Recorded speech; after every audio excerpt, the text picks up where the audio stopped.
Should I tell my child they are autistic? And when should I do that? Most people in the autistic community, if you ask that question to, hi Mel, would say, tell them as soon as possible. Make sure that they know they're autistic. It's really, really, really important. But I think that there are some really important factors to take into account, including the fact that all of a sudden I have a collared dove outside my window making their little lovely dovely noises. Hi everyone coming in. So the important factors around being ready to tell our children that they're autistic is, hey Matt, is making sure that as a family we are ready to know how to cultivate positive autistic identity for our children. And Gillian, can you hear that, dove? There's always some kind of bird. Always. And they're so loud. And it's always when I get on camera. Without fail. Here's the thing about telling our children they're autistic. For many families, their initiation into having their children identified or diagnosed autistic is not always positive.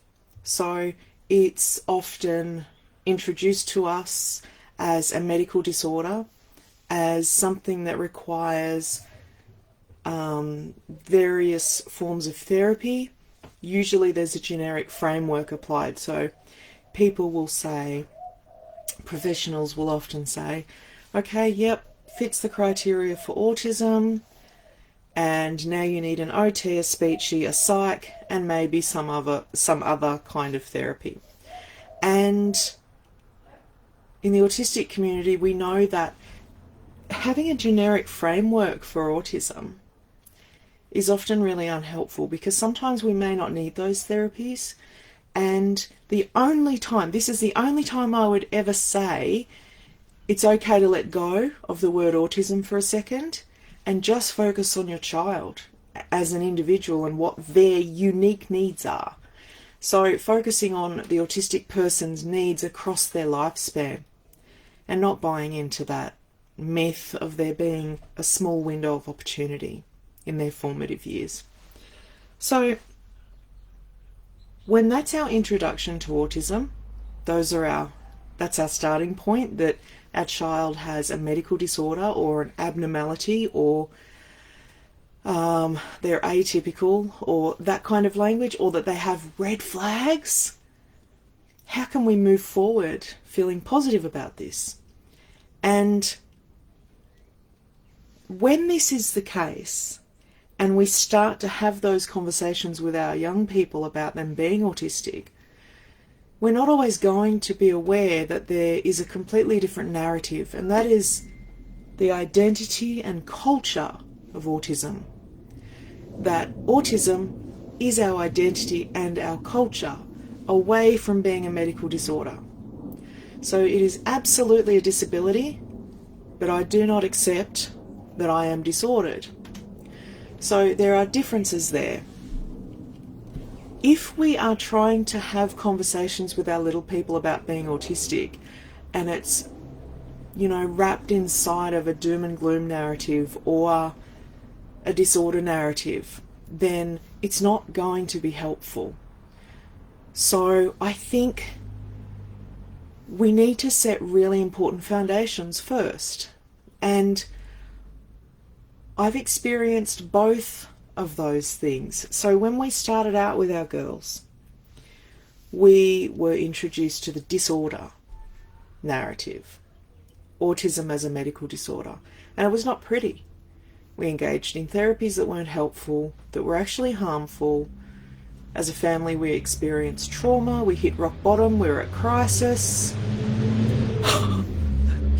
What is up with the traffic? Even planes flying overhead. And then the flip side of that was that we now have a young person who doesn't even realise there is an alternative to positive autistic identity. Just gets that there's people in the world that are autistic and people who aren't, and people who are ADHD and people who aren't, people who are neurodivergent and people who aren't. And the difference in their experience is phenomenal. It's profound in their sense of self, in their ability to set boundaries, in their ability to know and to believe in their intuition and to be guided by that, in their ability to ask for consent when engaging with other people, with hugs and kisses and body autonomy and things like that. So how do we go about setting a foundation in our families of positive neurodivergent identity before we have the conversations with our children? We engage with the autistic community and we learn about what it means for autistic people to be autistic, and that will be different for everybody, but we learn about autism as an identity and a culture. We learn that there isn't normal and abnormal, there isn't normal social skills and abnormal social skills, or there isn't a right way to do things and all the autistic people have to learn the right way. That's called ableism. It's a form of discrimination against disabled people, specifically autistic people in this context. When we understand autism as an identity and culture, we come to understand that autistic people communicate with one another very efficiently and effectively. When we come to communicate with people who are not autistic, there are cultural barriers. These are cultural barriers. So we have our own way with social communication and our interests and all of those things that are pegged as impairments. And they're only considered impairments when in comparison to people who are not autistic. So it's really important to make sure that we have just a few of these really basic understandings of autistic identity and culture before having the conversations with our children. So yes, I do agree that it's really important for children to know that they are autistic as soon as possible, but it's also really, really important to be able to have a foundation that is cultivated, that is centered on positive identity. Now that doesn't mean pretending that being autistic is all rainbows and we never have challenges, and you know, if that were the case, we wouldn't have a diagnosis, we wouldn't be identified autistic. We absolutely have a disability. But it means understanding autism as a way of being, a complete neurobiology. So instead of, you know, engaging our children in social skills training and intervention and things like that, our children do really well when they're immersed with their peer community, the autistic community. So finding mentors inside the autistic community for our autistic children, or finding opportunities for social connection with other autistic peers. That doesn't have to be in person, it can be across a screen. The word autism does not have to be involved. It's basing our connection with our peers around our interests. Because there are a lot of autistic interests like Minecraft that are stereotypically very popular amongst the ND community. Hi Amy, welcome. I caught you live this time.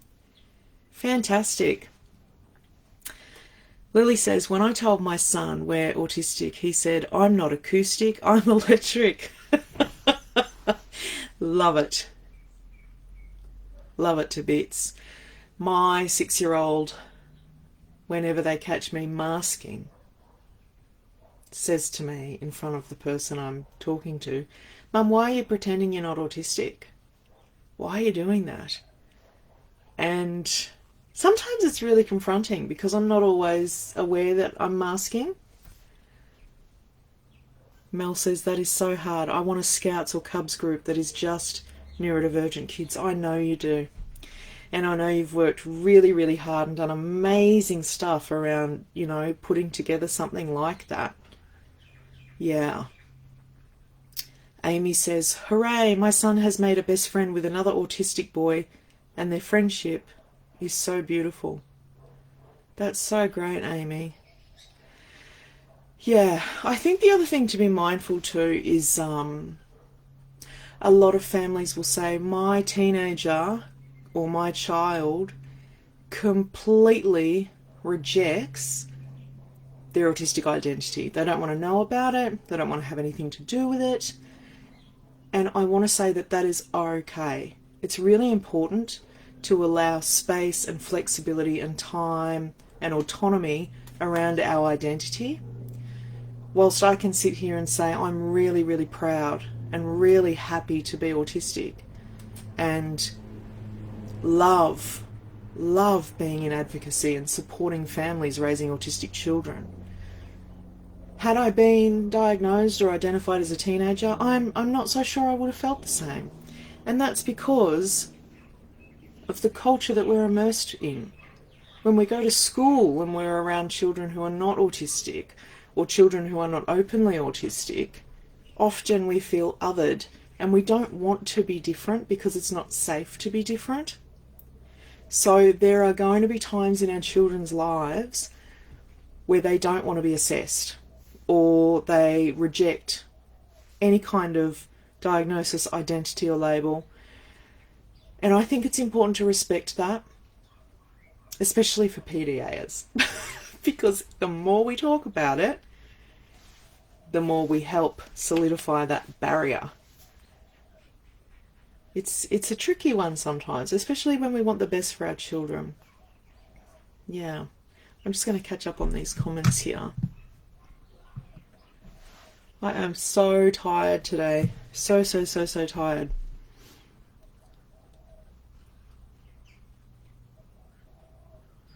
I haven't told my 6-year-old yet. Something told me to wait.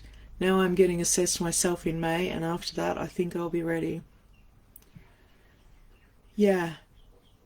Not Another Autism Mum, Megan Ashburn, put out a really great list of books that are fantastic for children learning about autistic identity and for families and parents. I can put that in the comments.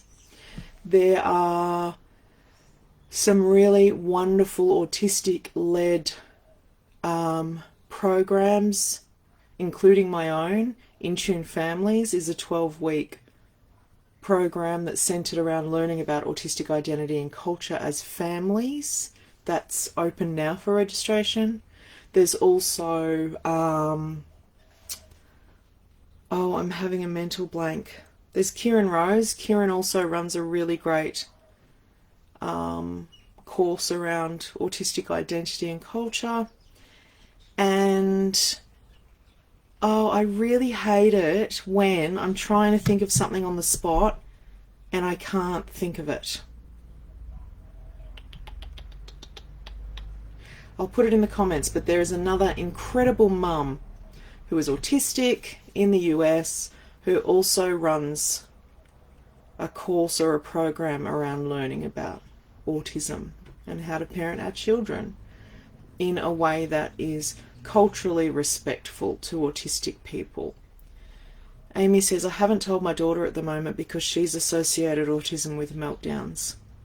Yeah, and I think that's a really good example there of how moving forward we could reframe that experience, help our children reframe that experience to understand instead that for many of us, being autistic means that we have a depth and range and intensity of feeling and thinking and being that is really incredibly powerful, and that means that we feel it in our entire bodies. We don't just think about it, we feel it in our entire body. And that's why it's so important for us to move. Everything kind of follows on and everything makes sense. Lisa says, oof, you hit me in the feels with how you described autistic culture. My brain suddenly got it. We are part of a culture. Yeah, absolutely.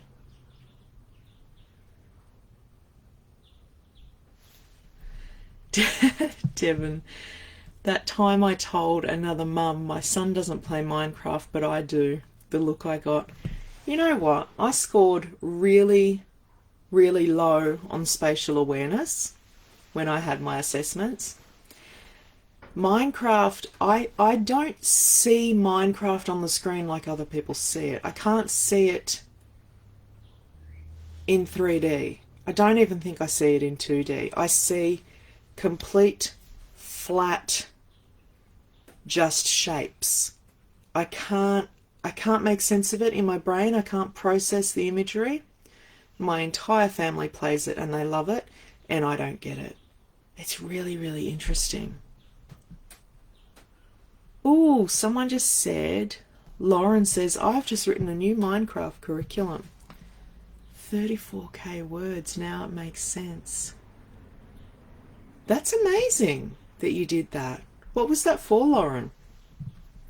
I have a friend who's a really great professional, Raylene Dundon, who actually wrote a book about social connection for autistic kids using Minecraft, which is great, centered around their interests. Just going back, looking at the comments because I miss so much and then people think I've ignored them.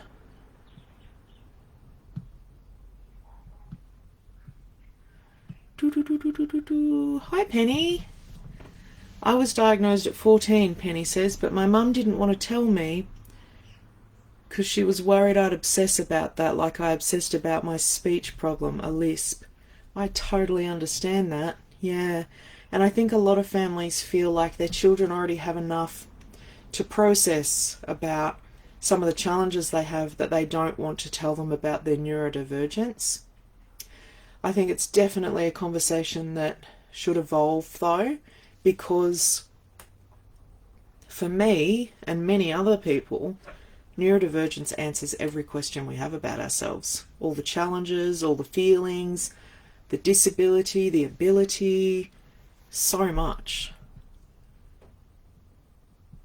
Thank you for all you've learned me. I've been passing it along like wildfire, and my child has only benefited from your labour. Oh, Katie, that's really kind. Thank you so much. Thank you for the stars. I have no idea what to do with the stars. I keep saying this because I forget about it every time. And it doesn't feel like labour to me. I feel really, really honoured and privileged that I get to talk about autism and neurodivergence.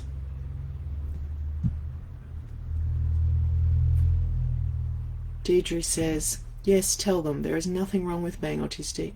Tell your children and allow them to understand their differences, and teach them to allow themselves to access accommodations to support them. Yeah.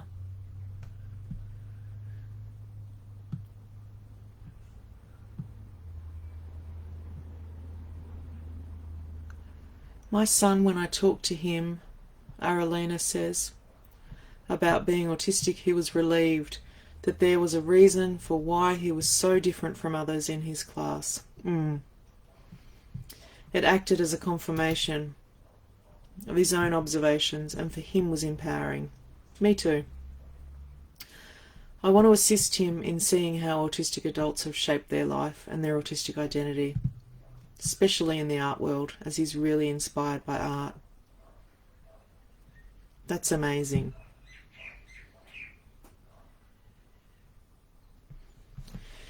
Michelle says, I told my son within a year of his diagnosis at 7. I think context is really helpful to give kids a framework of why they have the responses they do, especially when overwhelmed. Not knowing can lead to what's wrong with me. Yeah.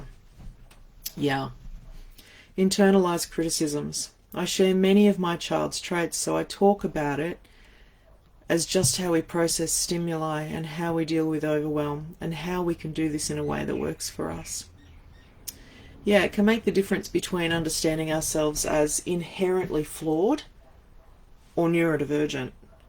And those two things are polar opposites, aren't they? Thinking there's something really wrong with us because we're comparing ourselves to holistic or non-autistic people, And this is perpetuated. This is a cycle that is perpetuated by the media and by systems and education and lots of different structures.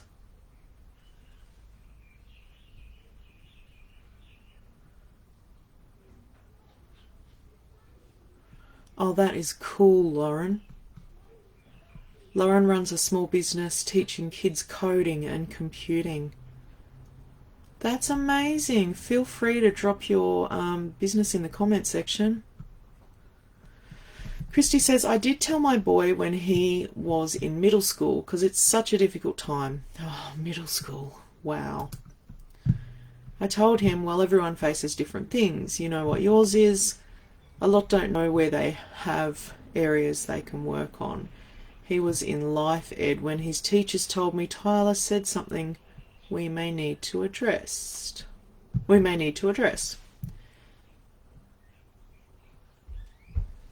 He looked around with others that are disabled and suddenly said, I think I may have a disability. Oh yeah. So that exacerbated his anxiety because of the lack of understanding. Yeah, and I think that's another really good, really important aspect too around,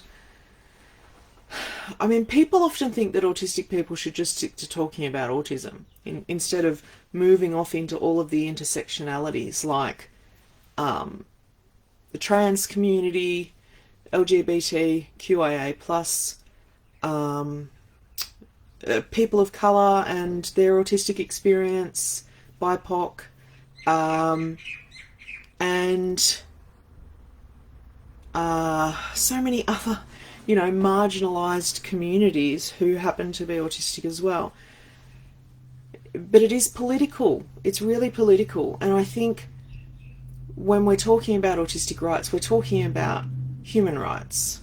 And we're talking about disability rights. So when we explain to our children, when we have those conversations about autism, a lot of people are afraid to use the word disability or disabled. But autism is a disability, otherwise we wouldn't have a diagnosis. But there's a difference between disorder and disability. And that disability is more often than not framed in alignment with the social model, which means our disability fluctuates from moment to moment, given our environment, how well understood, supported and accommodated we are. And the things that we find that are disordered are often our co-occurring conditions. And many of those co-occurring conditions are usually the byproduct of not being supported as autistic people and ending up with things like trauma, other mental health concerns, chronic illnesses that burnout can lead to. So it's really important to have the conversation about disability so we have a really good understanding of what that means.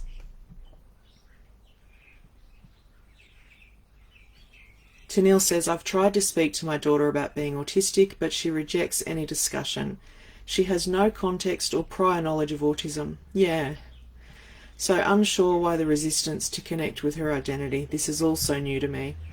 Yeah, so I would say, there's every possibility, Tennille, that, being autistic means that we're often afraid of change, or we can be afraid of things that we don't understand. People who aren't autistic experience that as well to a degree. But when we're young, that drive to fit in and not be different can be really, really important to some people. And that comes with our masking. And sometimes we're not ready for people to rip our mask off.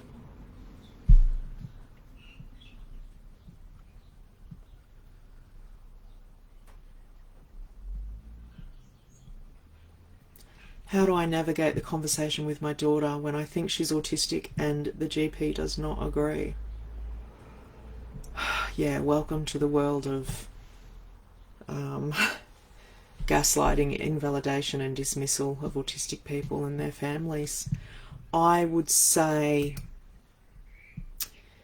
when your daughter is ready, and sometimes how we can go about that is just immersing ourselves in autistic culture, reading things, watching content, maybe having it playing in the background so that they can hear.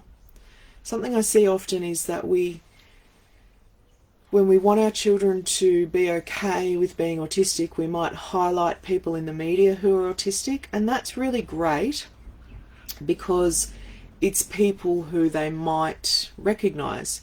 But it's just as important for people to know that autistic people are just garden variety everyday people as well. We're all just human beings. We're just a different kind of human being.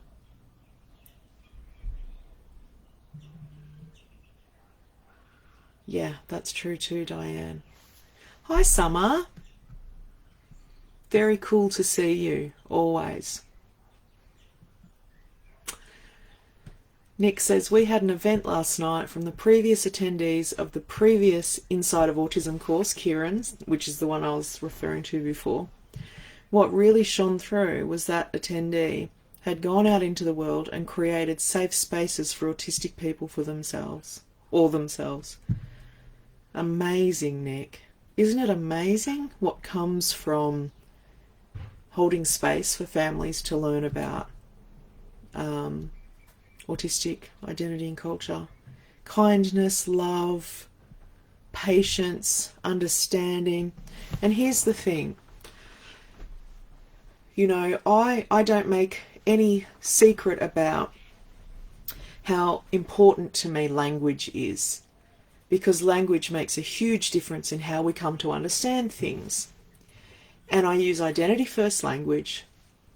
However, I also respect that autistic people can choose for themselves how they identify. In my programs and in my spaces, I've been the mum who knows nothing about autism. And I thought I did, but I didn't. I've been the parent who feels lost and isolated and lonely, and I think had I come into the autistic community and been shouted down and shouted at and disregarded because of the language I use, it could have traumatized me. It could have sent me running in the opposite direction, not to come back. And I think about how fragile I was and how fragile so many of these families are and how much love they need and private spaces to just be and to learn in a safe environment. It's so important. Language is very important to me.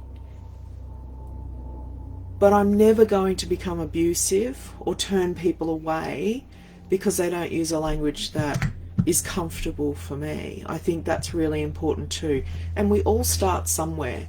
We're all starting somewhere and learning as we go. Amy says, I'm an autistic artist. Check my Insta. Also have a fun group for autistic artists. Feel free to drop the link in the comment section. Danielle, our daughter is 4.5 and was diagnosed last year. We haven't told her as such, but talk about everyone being different and that they can be good at different things and that's okay. How it is great to be different and kind to everyone. We have books we read to her. That's a really great starting point, yeah.